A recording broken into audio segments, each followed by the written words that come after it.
guys, it's Greg from Georgia. This is a day 3 recap. I'm tired. Day 3 was the polishing and compound day, which followed day 2 of the wash and clay and day 1 of the interiors. Here's how it ended up. Ended up using the V34, which I realized before I started this project on Sunday that I didn't really have any compounds, nor did I have a microfiber cutting pad, V32, the heavy compound, V34, well, let's talk about that in a second. I didn't have those, or I didn't have anything like that, because my cars just need polishing, so I didn't have any compounds, nor did I have an aggressive pad other than the orange. So I said, well, crap, I need something. So Amazon Prime, Sunday night, it arrived here yesterday, Wednesday, to be used as soon as they came off the truck. That's how that ended up. I really planned on the day to be with the Adams orange correcting polish, followed by the Adams white finishing polish with the corresponding pads. But then I realized, oh no, I don't have enough product of the orange, of which it's going to take a lot to finish out this car. So I said, well, let me try this V34 as the entry point and see how that works out. This is an unusual compound.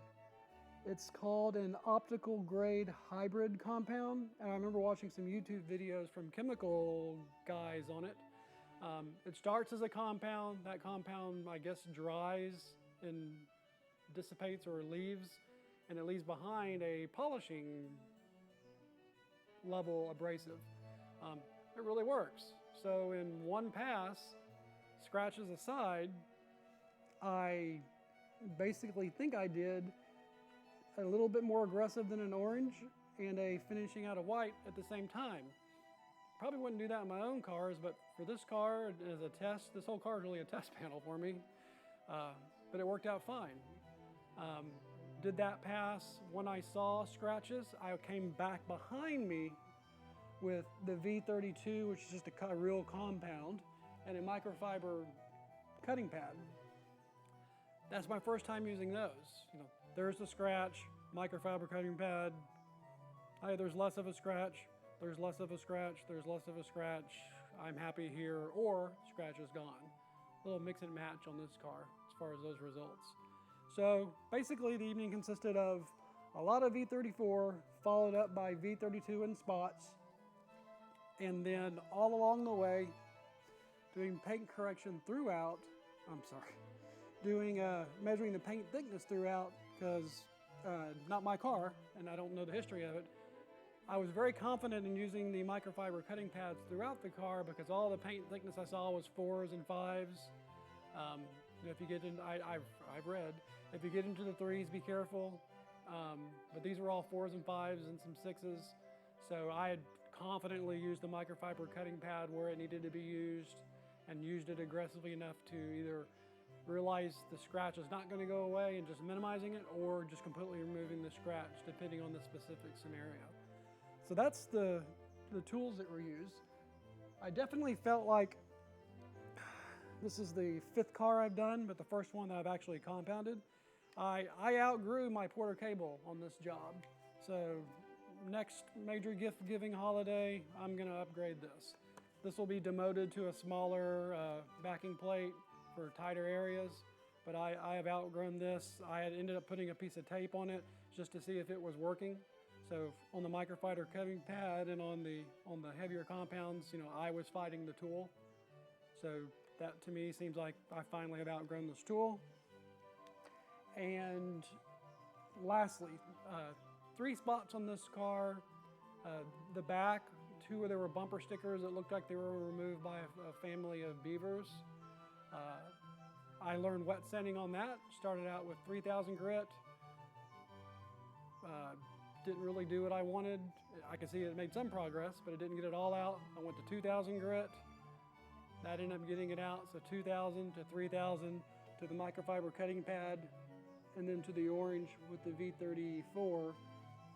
got the family of beavers cause scratches, I think, minimized. I ran out of enthusiasm in daylight, so maybe on those I'll go back and hit them again today and just learn more on wet sanding and maybe see if I can push those even further. I did the paint thickness before and during and after. I'm happy with there were 6s back there, so I felt more confident anyway, but I've got a lot of room still to work there if I want to. And on the hood, which looked like a 80s white snake video was filmed on the hood, just like looks like jean scratch or butt scratches throughout it. I did not wet sand there. I only microfiber cutting pad there. I'll go back and look at that today now with light and enthusiasm to see if I want to minimize those even further. I'll do that at the start of this evening, day 4, but really day 4 is supposed to be about the final polish. Got this Adams Revive hand polish in a mystery box that I'll probably really never use. So I'm probably going to use this for the final polish with the white pad instead of the white finishing polish. Really just because I've got it. That's kind of the whole intent there.